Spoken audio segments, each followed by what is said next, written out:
učili po domovih, torej so se srečevali pri družinah, ki so več ali manj poznane.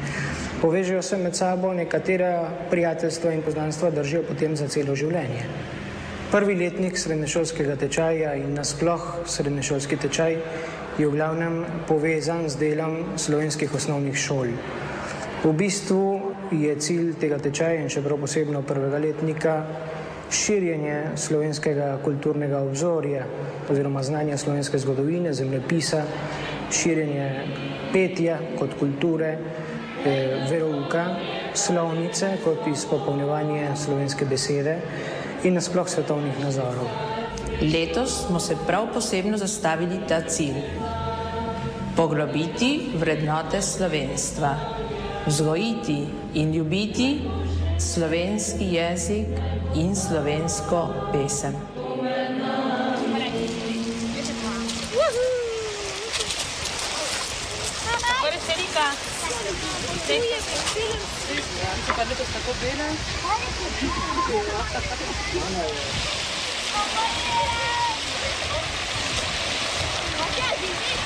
Naša slovenska šola Jakoba Aljaža deluje že več kot 40 let. V bistvu jo obiskujejo vsi govoreči slovenski otroci. Doma se govori, moli, poje po slovensko. Tukaj so otroci zelo povezani med seboj, ker smo starši tudi povezani med seboj, krepijo tisto narodno domoljubje, duhovnost in smo povezani tudi z naravo, ki je zelo čudovita tukaj in podobna naši mali Sloveniji. Otroci slovenske šole Jakoba Aljaža so večinoma vnuki naših slovenskih domobrancev, ki so se zaradi nasilja v Sloveniji razpršili po svetu in pač zato smo tukaj. Popolne kosim, popolne sejam, pišem naloge, zvečer večerjam. Tečaj ABC po slovensko je pričel pred 9 leti in to, ker je gospa Marija Ajlečeva, ki je njegova ustanoviteljica, je opazila to potrebo, ker je pač bilo zmeraj več narodnostno mešanih družin.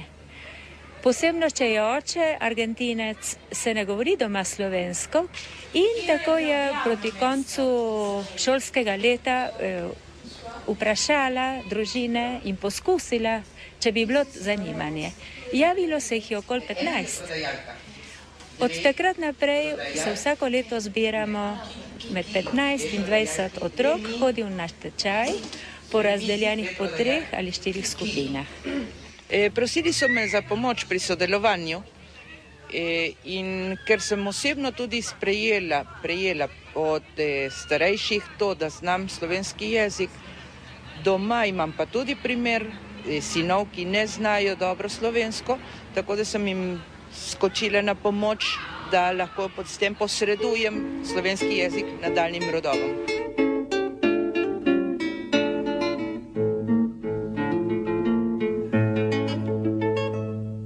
Namen srednješolskega tečaja v Barilovčah je predvsem to, da posredujemo našemu mlademu rodu slovenske vrline in tako, da bojo oni sami lahko potem ustvarili sintezo v svoji osebi med argentinskimi in slovenskimi koreninami. Nas zanima, da so ljudje polne osebnosti in bo potem vsak imel pravilen odnos do te domovine Argentine in do domovine staršev Slovenije. Smo razpeti na 2 svetova in to tudi pomeni, da gojimo korenine z obeh strani. In način svega kraja je pa ta, da je kraj, ki živi od turizma in zelo ceni poznanje tujih jezikov. Obvladanje ne tukajšnjega jezika buje spoštovanje. Nasprotno, kot se to dogaja v velikih mestih kot Buenos Aires, kjer množica človeka tači, da se jim prilagodi in da ne izstopa. Jaz pa vem, da ti si moja in da ljubiš me srčno. Kulturna dejavnost je med Slovenci v Argentini bogata in raznolika. Iz nje le droben utrinek.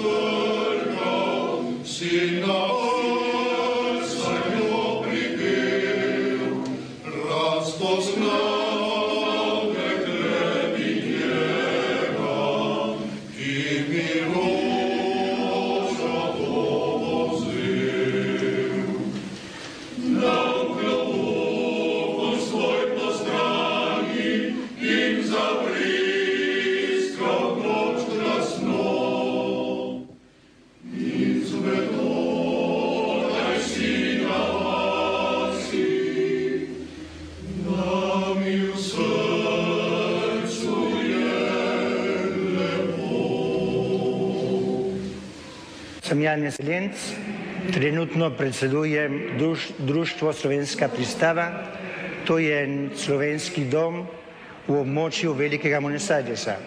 V kulturnem delu so predvsem važne naše šole, sobotne ljudske šole. Letos je 66 otrok, včasih jih je bilo pa tudi po 120. Nas je okrog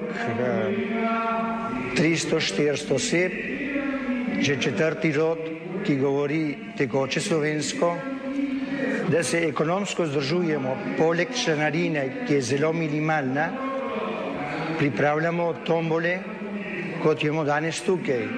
Povabimo Slovence in tudi naše sosede Argentince, da podpirajo našo kulturno delovanje.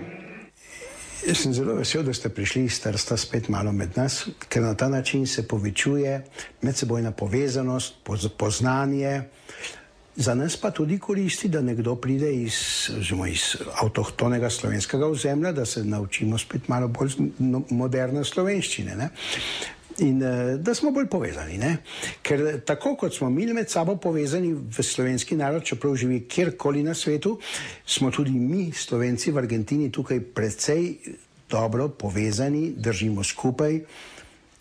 Seveda, koliko se to da, ker Argentina je velika dežela, vsak dela med tednom normalno dela svoje argentinsko življenje, samo v sobotah in nedeljah se videvamo, to je kar je bolj malo, ali pa na kakšne večje prireditve, medtem ko pa Svobodna Slovenija tednik pa drži splošnost in stalno povezavo. Namen Svobodne Slovenije je brojen. Prvič, to je gotovo novice iz Slovenije. Tukaj v argentinskem časopisu ne zveste praktično nič iz Slovenije, zato oni dobivamo različne dnevnike, delo, sedaj je to ložje po internetu in tako naprej, dobimo sveže informacije o tem, kaj se dogaja v Sloveniji. To v glavnem zanima starejše, mlajše že ne toliko. Drugi namen je, kaj se dogaja med Slovenci v Argentini. To je živa kronika, ki ti pove, kaj delajo različne organizacije, kaj se dogaja, igre, knjige, prireditve, obletnice in tako naprej, ne? Tretji namen pa je formativen. To se pravi, Svobodna Slovenija je bila ustanovljena in še vedno je osnovana na načelu protikomunizma in demokracije. Zato se objavljamo veliko načelnih člankov in tudi gledamo dogajanja v Sloveniji in po svetu s stališča demokratičnih Slovencev. Smo dobili nekatere želje, da bi morda izhajali več po špansko. To da mi tega nočemo, ker to bi bil začetek konca. Kdor hoče špansko, ne bere španske časopise, ker pa večina ljudi zna slovensko, samo ne ljubi si, pa niso navajeni, je to druga stvar, če hočejo, lahko. Radijskih oddaj v slovenščini je več in so na sporedu različnih komercialnih radijskih postaj. Zapis z obiska pri eni izmed njih. Slovenska radijska oddaja Okence v Slovenijo je oddaja, ki je decembra meseca lanskega leta zabeležila svojo 15. obletnico. Namen te oddaje je